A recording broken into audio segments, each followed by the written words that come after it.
In this lesson, we're going to learn how to edit non-RAW images. So in the last section, we learned how to edit files like the CR2 files that come from raw images from a Canon DSLR or another professional type camera.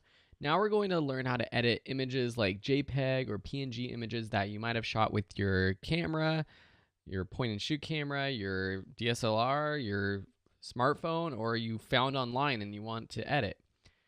To open up a JPEG image, just right click and choose Open with Photoshop CC. That will bring it open as a background file. The first thing we want to do is make sure that this is not the background file or background layer. So just double click it and rename it. So I open up the moth image, and now when I rename it and press return, I can now edit this image. I can resize it. I can do all sorts of things with it. In this lesson, I'm just going to go over some of the basic photo editing adjustments that you would typically make for any photo. And when you have a layer selected or an image selected, you can find them up in the Image Adjustments drop-down menu.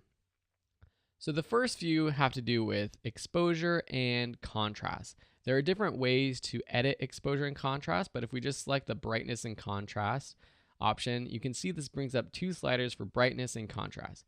Increase the brightness slider, it brightens the image. Decrease it, it darkens it. Contrast, sliding it to the right, adds more contrast, makes the darks darker and the brights brighter, and decreasing it makes the image more flat. You can uncheck the preview button to make sure you can see the before and after. And then when you're happy with your adjustments, click OK. I'm going to just click cancel, and then go back to adjustments and levels. Levels is a different type of editing exposure. We have this histogram right here that represents the exposure of our photo. Darks on the left, highlights on the right.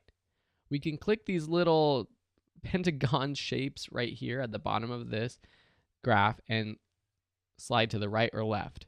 If we take this one on the left and drag it to the right, it makes the image darker. What's happening is I'm making the darks darker. If I take this one on the right and bring it into the left, it's making the brights brighter. And then this middle one, it changes the midtones. So the kind of the darks, but not the too dark blacks, and the lighter parts of the image. So I can make those darker by sliding to the right or lighter by sliding to the left. This slider down here at the bottom for output levels decreases the whites and increases the darks or the blacks of the image. So if I take this one on the right, it makes the whites, the very bright highlights, darker, and this one on the left makes the darks brighter. If I go all the way to the right, you can see it makes the image white. And just like we learned in a previous lesson with the tone curve, you have RGB, red, green, and blue options for the channel. So we can choose just the red channel and edit just the reds of this image.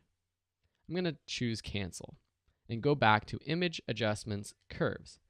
This is the same as the curve tool that we learned in the camera raw settings.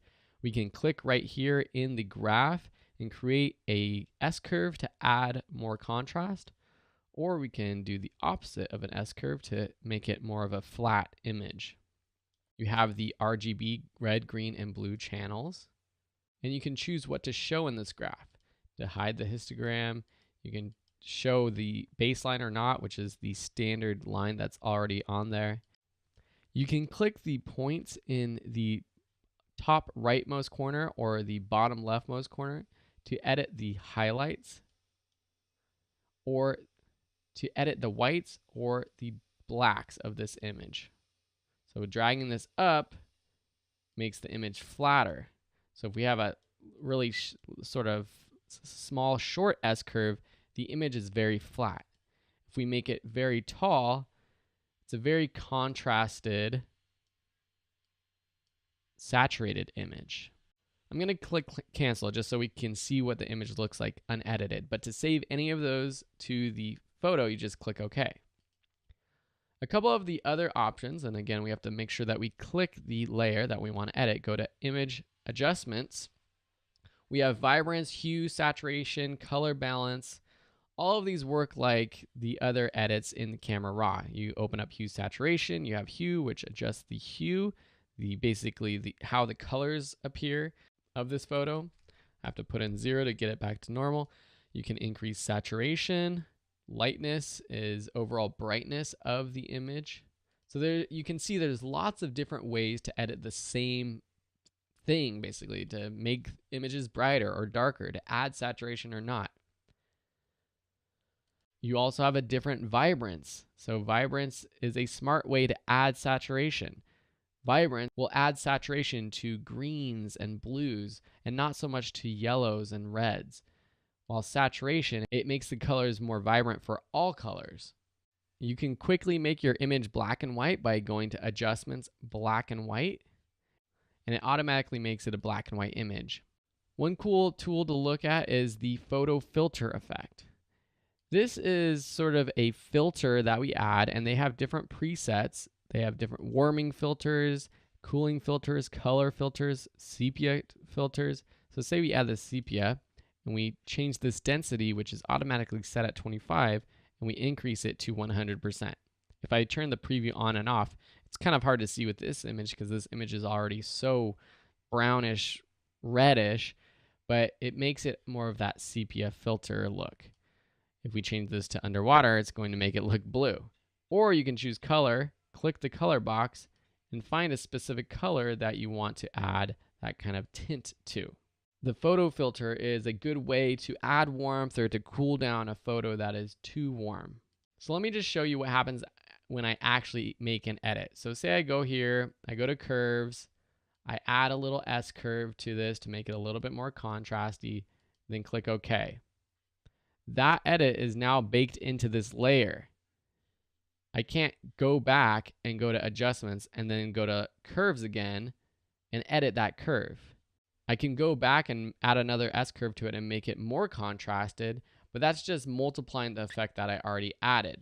We're going to learn in the next lesson how to edit in a non-destructive way, because now if I go to image, adjustments, and say I want to make this a little bit cooler, I go to photo filter, I pick one of these cooling filters, maybe let's go for 82. Yeah, I like 82 a lot. And then click OK. Now that's burned into this photo. I can go back to my history and undo those things. I can go to the make layer option, and that gets rid of the curves and the photo filter that I just did. Or I can go back to the curves, but I can't adjust these individually anymore.